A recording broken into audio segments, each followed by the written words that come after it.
આપનું સ્વાગત છે। શાંતાબેન માણેકલાલ પ્રાથમિક શાળા ભાવપુરા કડીમાં બ્રહ્માકુમારી કેન્દ્ર કડી દ્વારા વ્યસન મુક્તિ અભિયાન અંતર્ગત કાર્યક્રમ યોજાયો। કેન્દ્રના મુખ્ય સંચાલિકા સંગીતા દીદી તથા અન્ય ભાઈઓ બહેનો ઉપસ્થિત રહ્યા હતા। સૌપ્રથમ વ્યસન મુક્તિ વિશે બહેનોએ પ્રેરક પ્રવચન આપ્યું હતું। ત્યારબાદ જીવનમાં ક્યારેય કોઈ પણ પ્રકારનું નાનું મોટું વ્યસન નહીં કરવાની વાત કરી હતી। કાર્ય અંતે બધા બાળકો પાસે વ્યસન મુક્તિની પ્રતિજ્ઞા લેવડાવી હતી। બ્યુરો ચીફ ભાવેશ પરીખ કડી। હું છું ભાવેશ પરીખ, ચીફ બ્યુરો કડી સાબર આવાજ। મહેસાણા જિલ્લાના કડી તાલુકાના ભાવપુરામાં આવેલ એસએમકે પ્રાથમિક શાળામાં કડીમાં ચાલતા બ્રહ્મકુમારી દ્વારા કેન્દ્ર દ્વારા વ્યસન મુક્તિ અભિયાન અંતર્ગત એક પ્રોગ્રામ યોજાઈ ગયો। આવો આપણે નિહાળીએ એના કેટલાક અંશો અને દ્રશ્યો। હું મારા ગામને, રાજ્યને અને દેશને વ્યસન મુક્ત બનાવીશ। હું મારા જીવનમાં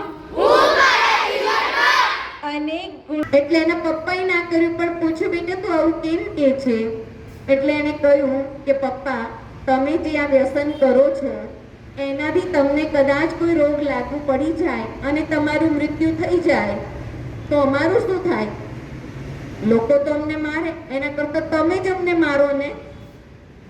તો એના પપ્પાના આંખમાં આંસુ આવી ગયા અને એના પપ્પાએ એ દિવસથી પ્રતિજ્ઞા કરી કે આજ પછી હું કોઈ દિવસ આ ગુટકા કે માવા નહીં ખાઉં।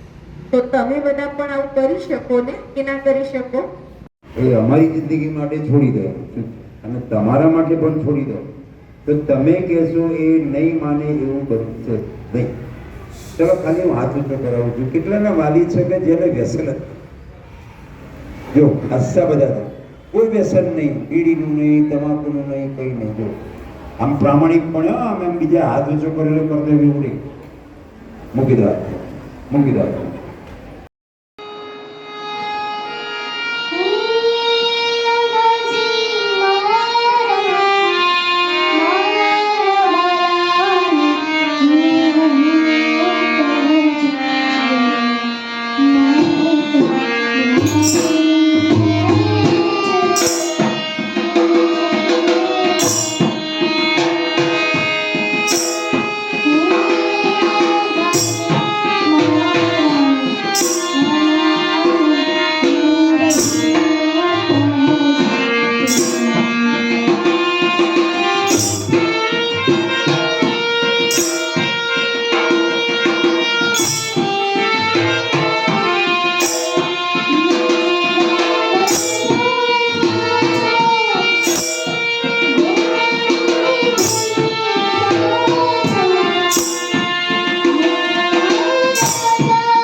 આવા ન્યૂઝ જોવા માટે સાબર આવાઝ યુટ્યુબ ચેનલને સબસ્ક્રાઇબ કરો અને લાઇક કરો, જેથી હવે પછીના દરેક સમાચાર સબસ્ક્રાઇબ કરેલા હશે તેઓને નવા સમાચારની માહિતી મળી જશે.